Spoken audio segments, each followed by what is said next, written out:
Hello दोस्तों। उम्मीद है कि आप सभी बहुत अच्छे से होंगे। एक बार फिर से हम आपके लिए बेस्ट इस्लामिक और हलीमा सुल्तान की सल्तनत यानी सल्जौकी सल्तनत की हिस्ट्री आपके सामने लेकर आए हैं। तो आइए हम आपका बिना वक्त गवाए अपनी वीडियो की तरफ बढ़ते हैं।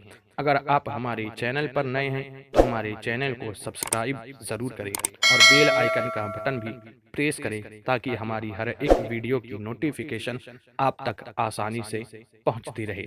खलीफा मुअत्तसिम बिल्लाह के दौर में तुर्कों के सामने सारे मनसब के दरवाजे खुल गए और हर मनसब पर तुर्क बैठ गए। फिर वो वक्त भी आया कि तुर्क ने अपनी खुद की सल्जौकी सल्तनत भी कायम कर ली, जो 5वीं सदी हिजरी बामुताबिक 11वीं सदी हिजरी में सामने आई। सल्जौकी सल्तनत की बुनियाद पड़ने की वजह से अरबी इस्लामी मशरकी इलाकों की सियासत पर बहुत ज़्यादा और गहरा असर पड़ा। सल्जौकी सल्तनत को एक तरफ अब्बासी खलीफा अपनी हुकूमत पर शामिल करने की कोशिश कर रहे थे, तो दूसरी तरफ शिया की फातमी खिलाफत अपनी तरफ खींच रही थी। ये सल्तनत खुरासान, मावरा नहर, ईरान, इराक, बलाद शाम और एशियाई कोचक के इलाकों तक फैली हुई थी। इस सल्तनत की राजधानी पहले ईरान का शहर रै था, फिर बाद में ईरान का शहर बगदाद करार पाया गया। इसी दौरान खुरासान, मावरा नहर, किरमान, बलाद शाम और एशियाई कोचक में बहुत सी छोटी छोटी सल्तनतें वजूद में आई। ये तमाम सल्तनत ईरान और इराक में सल्जौकी सल्तनत के हुक्म के पाबंद थी। सल्जौकी ने बगदाद के अब्बासी खिलाफत और उसके मजहब अहले सुन्नत वल जमाअत की खूब मदद की। अब्बासी खिलाफत एक तरफ ईरान इराक में शिया बुहैबी, तो दूसरी तरफ मिस्र और शाम में उबैदी यानी फातमी खिलाफत के दरमियान घिरी हुई थी।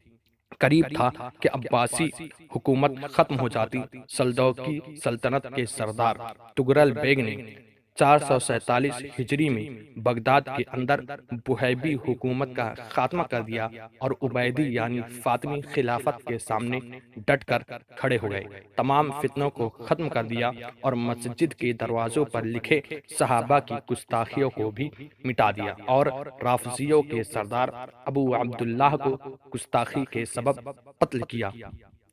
बुहैबी शिया बगदाद और अब्बासी खलीफा पर छा चुका था। जब सल्जौकियों ने बगदाद से बुहैबी सल्तनत को खत्म कर दिया, तब सुल्तान तुगरल बेग अब्बासी खिलाफत के दारुल हुकूमत में दाखिल हुए, तो खलीफा कायम बि अमरिल्लाह ने उनका शानदार इस्तकबाल किया। उन्हें बहुत कीमती इनामात और जुब्बे अता किए, अपने पास बिठाया और बेहतरीन अलक़ाबात से नवाजा। उन अलक़ाबात में से एक लक़ब सुल्तान रुकनुद्दीन बेग है।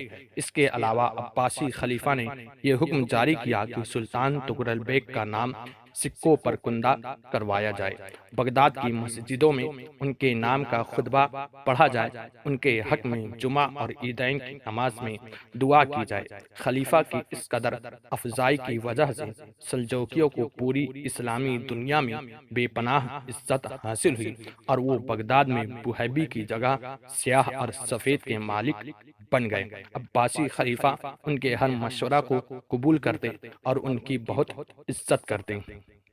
तुगरल बेग बड़ी ताकतवर शख्सियत के मालिक थे, बहुत अक्लमंद, कमाल शुजा, दीनदार, नेक और अदल इंसाफ को पसंद करते थे। उसकी अच्छी आदत की वजह से उसकी हिमायत में हर रोज इजाफा होता चला गया और उन्होंने एक निहायत ही ताकतवर लश्कर तैयार भी कर लिया। तुगरल बेग हर लम्हा कोशिश करते कि तमाम सल्जौकी सल्तनत एक रहे और इस्लाम की इशाअत के लिए खूब मदद करे। खलीफा कायम बि अमरिल्लाह ने सल्जौकी सल्तनत के साथ अपने ताल्लुकात को मजबूत बुनियादों पर कायम करने के लिए तुगरल बेग के बड़े भाई जाफर बेग की बेटी से शादी कर ली। ये शादी 448 हिजरी बामुताबिक 1059 ईस्वी में हुई। फिर शाबान 454 हिजरी में तुगरल बेग की शादी खलीफा कायम बि अमरिल्लाह की बेटी से हुई, लेकिन इसके बाद तुगरल बेग ज्यादा जिंदा नहीं रहे। 8 रमजानुल मुबारक 454 ہجری کو، یعنی صرف ایک ماہ بعد ان کا انتقال ہو گیا۔ اس وقت تغرل بیگ کی عمر 70 سال تھی۔ اپنی وفات سے پہلے تغرل بیگ خراسان، ایران اور عراق کے شمال مشرقی علاقوں میں اپنے ہاتھ سے سلجوقی سلطنت اور غلبہ کا کام مکمل کر چکے تھے۔ تو دوستو، آپ کو یہ ویڈیو کیسی لگی کمنٹ باکس پر کمنٹ کر کے ضرور بتائیں۔